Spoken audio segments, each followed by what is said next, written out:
সালাতুল খাউফ বলে একটা সালাত আছে, আপনারা নিশ্চয়ই এটার নাম শুনেছেন, এবং আমরা ইনশাল্লাহ আমাদের ফিকহুস সালাতের কোর্স যখন আসবে 30 কোর্স কারিকুলামে, সেখানে আমরা এই বিষয়টা বিস্তারিত আলোচনা করব। সালাতুল খাউফ ভয়ের সালাত, অর্থাৎ শত্রু দাঁড়িয়ে আছে, অপর প্রান্তে শত্রু দাঁড়িয়ে, শত্রুর মুখোমুখি কীভাবে সালাত আদায় করতে হবে, এই সালাতের জন্য স্পেশাল পদ্ধতি, এক্সেপশনাল পদ্ধতি শেখানো হয়েছে।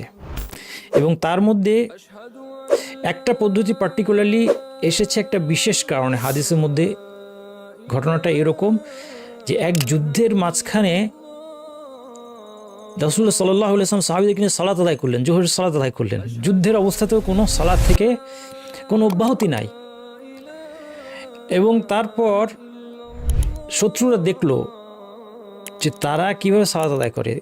আসরের সালাতের সময় যখন হবে তখন শত্রুরা বলাবলি করছে যে এমন একটা সালাত এখন আসবে যেটা তাদের কাছে নিজেদের সন্তানের চেয়ে বেশি প্রিয়। অর্থাৎ একজন সাহাবী তার সন্তান মারা গেলে তার যতটুকু কষ্ট হবে তার চেয়ে বেশি কষ্ট হবে যদি তার সালাত মিস হয়ে, আসরের সালাত, হাফিজু আলা সালাওয়াতি ওয়াস সালাতিল উসতা, আল কোরআনে বিশেষভাবে এই আসরের সালাতকে মধ্যবর্তী সালাত বলে এমফাসাইজ করা হয়েছে। আপনি ডেভিয়েশনটা চিন্তা করেন সাহাবীদের, এবং দেখেন মুশরিকরা পর্যন্ত, শত্রুরা, অবিশ্বাসীরা পর্যন্ত তাদের এই ডেভিয়েশনের কথা জানে, এবং তারা এই জন্য ফোন দিয়ে আটলো যখন সবাই সিজদায় থাকবে তখন একসাথে তারা হামলা চালালে সিজদা থেকে উঠে তারা নিজেকে ডিফেন্ড করতে পারবেন না। কিন্তু আল্লাহ তাআলা রাসূল সাল্লাল্লাহু আলাইহি ওয়াসাল্লামকে এটা জানিয়ে দিলেন। ফলে সালাতুল খাউফের একটা সিস্টেম, অনেকগুলো সিস্টেম আছে, 7টা সিস্টেম আছে, তার মধ্যে একটা সিস্টেম ওয়াহির মাধ্যমে জানা গেল। শত্রুরা অবাক হয়ে দেখলো যে প্রথম কাতার যখন সিজদা করছে, দ্বিতীয় আরেক কাতার অস্ত্র নিয়ে দাঁড়িয়ে আছে, আর তারা আক্রমণ করার কোনো সাহস করলো না। এটা এক্সেপশন। আপনারা জানেন যে স্বাভাবিক জামাতে এই জিনিস করা যাবে না, ইমামের অনুসরণ করতে হবে, কিন্তু এই জায়গায় এক্সেপশন করে দেওয়া হলো। এর নাম হচ্ছে সালাতুল খাউফ, ভয়ের সালাত। যাই হোক, আমার পয়েন্ট হলো যে এটা ছিল তাদের ডিভিশন। আমাদের আজকে অবস্থা কি? আমাদের একটা নামাজ মিস হয়ে যাওয়া কোনো ব্যাপারই না।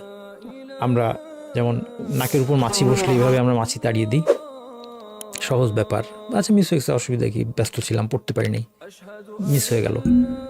অনেকে এটা যে পরে মেকআপ করতে হবে সে ব্যাপারেও তার কোনো গুরুত্ব বোধ নেই, আগেও থাকে না পরেও থাকে না, যে নামাজ আসছে আমি আমার এই সালাতটা আদায় করতে হবে। আগে থেকেই আমি একটা দুশ্চিন্তার মধ্যে আছি যে আমার এই দায়িত্ব পালন করতে হবে আমাকে। অথবা নামাজ শেষ হয়ে যাওয়ার পরেও যদি ওয়াক্ত পার হয়ে যায়, নামাজ পড়া হয় না, আচ্ছা কী আর হলো, একটা নামাজ মিস হয়ে গেছে, আল্লাহ গফুরুর রহিম, ক্ষমা করবেন। অবশ্যই আল্লাহ ক্ষমা করবেন, যে আল্লাহর কাছে তওবা করে ফিরে আসে তার জন্য আল্লাহ ক্ষমাশীল। কিন্তু যে অবহেলা করছে দিনের ব্যাপারে, আল্লাহ সন্তুষ্টির লক্ষ্যই যার নাই, যেটা নিয়ে আমরা কথা বলছি। أشهد أن لا